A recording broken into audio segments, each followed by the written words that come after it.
Hello guys, এই যে সেই আমাদের প্যান্ডেল এটা করছি আমরা অজানা দিন থেকেই দুজন মিলে, হাবুদা আর আমি।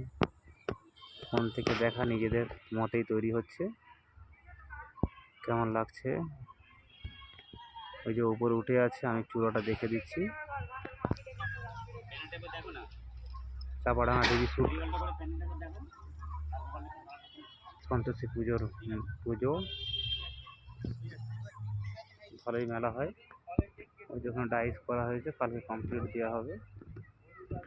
বলেছিলাম না স্বর্গ এইখানে। এমন কোনো দেবতা নেই যে এইখানে আসেন, সব দেবতাকে নিয়ে চলে এসেছে। ব্রহ্মা, বিষ্ণু, মহেশ্বর, শিব, কালী, দুর্গা সব। স্টল, গেট মেট সব করে হয়েছে। বাংলার 14 তারিখ ডেট, ইংরেজি 27 তারিখ কমপ্লিট হয়ে আসছে। আর জানো তো আমাদের স্বভাব একটু খারাপ আছে। আমাদের কাকা কোথায় গেল কি জানি। সবাই চলে আসবেন, আমন্ত্রণ রইল।